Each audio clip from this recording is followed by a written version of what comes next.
Assalamualaikum warahmatullahi wabarakatuh. Bismillahirrahmanirrahim. Alhamdulillahirrabbilalamin.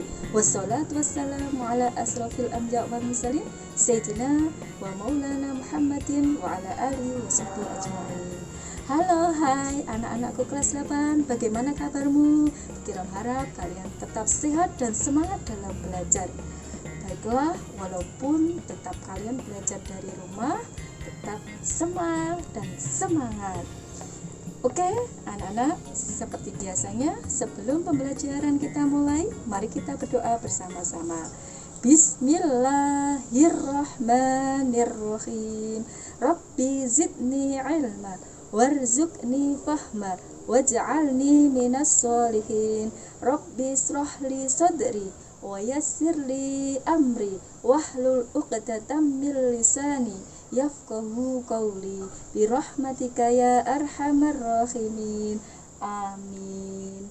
Baiklah, ikuti pembelajaran kali ini dengan senang dan semangat.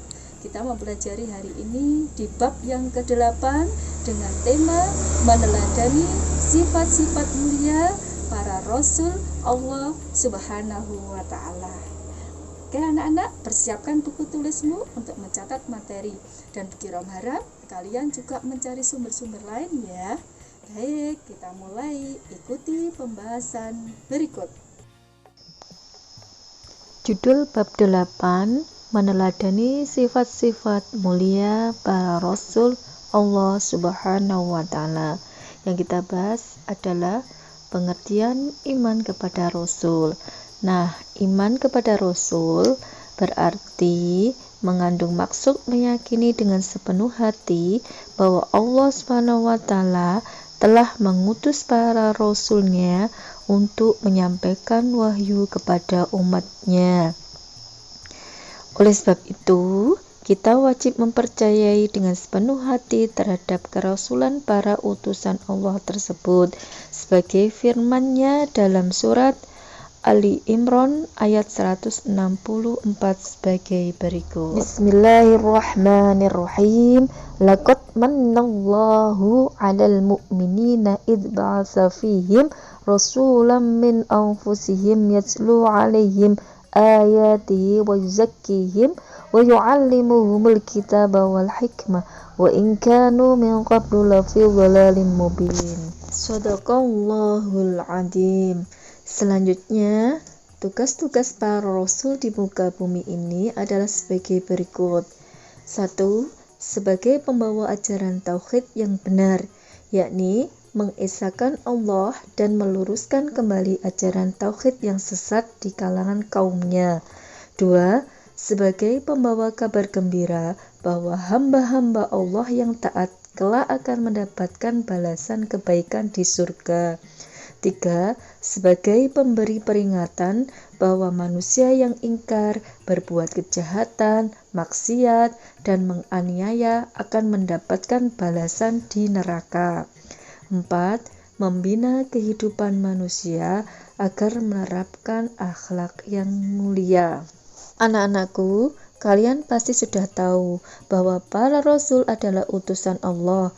Maka para rasul mempunyai sifat atau kepribadian yang akan dijadikan tauladan atau contoh bagi umatnya. Adapun sifat yang dimiliki oleh para rasul adalah sifat wajib. Sifat wajib bagi rasul ada 4, diantaranya sidik, artinya berkata benar, amanah artinya dapat dipercaya, tablik artinya menyampaikan, fatonah artinya cerdas.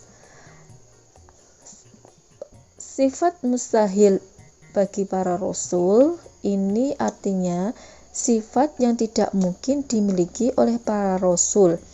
Di antaranya kadzib, bagi rasul mustahil berdusta. Mustahil bagi rasul berkhianat, yang artinya tidak dapat dipercaya. Mustahil bagi rasul khitman, artinya menyembunyikan. Yang keempat, mustahil bagi rasul baladah, artinya bodoh. Sifat selanjutnya adalah sifat jaiz. Adapun sifat jaiznya bagi para rasul adalah aradul basyariyah. Maksudnya, Rasul bersifat dan berperilaku sebagaimana kebiasaan manusia pada umumnya, seperti makan, minum, haus, lapar, letih, dan lain sebagainya. Nabi dan Rasul yang wajib kita ketahui berjumlah 25.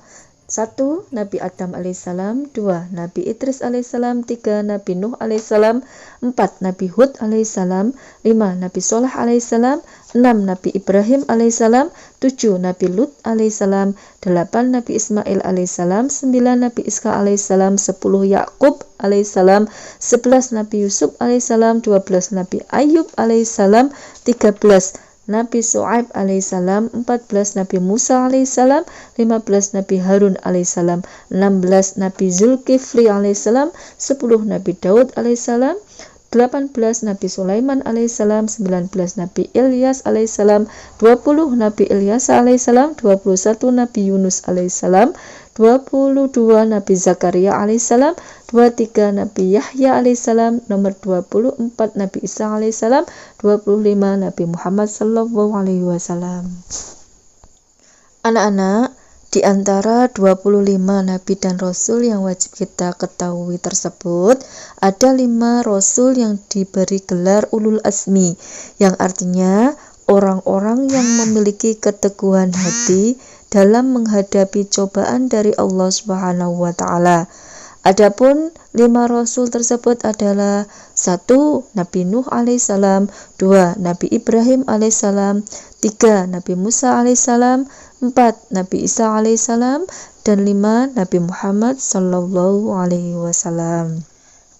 Para Rasul Ulul Azmi diberikan mukjizat kemampuan luar biasa oleh Allah agar umatnya percaya bahwa dirinya adalah seorang Rasul pilihan Allah. Adapun mukjizat yang diberikan oleh para Rasul kepada para Nabi Ulul Azmi adalah 1. Nabi Nuh alaihissalam dapat membuat perahu yang sangat besar yang dapat memuat semua umatnya yang beriman kepada Allah dan semua jenis hewan yang hidup pada zaman tersebut sepasang-pasang. 2. Nabi Ibrahim alaihissalam diberikan mukjizat oleh Allah adalah tidak terbakar oleh api ketika dibakar oleh Raja Namrud. 3. Nabi Musa diberikan mukjizat tongkatnya dapat berubah menjadi ular raksasa. Tangannya dapat mengeluarkan cahaya ketika dimintai bukti atas kerasulannya, serta dapat membelah Laut Merah menjadi jalan ketika dikejar oleh Raja Fir'aun dan bala tentaranya. 4. Nabi Isa, mukjizatnya adalah dapat mengobati berbagai macam penyakit yang sulit disembuhkan, membuat burung dari tanah, dan dapat menghidupkan orang yang sudah meninggal walau sebentar. 5. Nabi Muhammad sallallahu alaihi wasallam, mukjizat yang diberikan kepada Nabi Muhammad adalah terbelahnya bulan menjadi 2 walaupun hanya tampaknya, dapat mengeluarkan air dari celah-celah jarinya. Mukjizat yang paling besar adalah Al-Quran sebagai kitab yang paling lengkap dan sempurna serta selalu dijaga kemurniannya sampai akhir zaman, serta peristiwa Isra Mi'raj dari Masjidil Haram sampai Sidratul Muntaha. Adapun hikmah yang dapat kalian laksanakan dalam kehidupan sehari-hari antara lain: 1. Meneladani sifat-sifat mulia para nabi dan rasul. 2. Menjadi pelajaran bagi kita untuk senantiasa menjaga keimanan. 3. Selalu meningkatkan keimanan dan ketakwaan agar negeri kita mendapatkan kemakmuran dan keberkahan. 4. Kita selalu patuh dan taat dalam melaksanakan semua perintahnya dan menjauhi semua larangannya. Nah, itulah anak-anak pembelajaran kita kali ini di bab yang ke-8.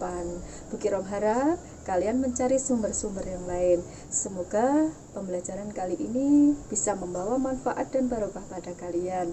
Akhirnya, mari kita tutup pembelajaran ini dengan bacaan hamdalah bersama-sama. Alhamdulillahirabbil alamin. Saya akhiri. Wassalamualaikum warahmatullahi wabarakatuh.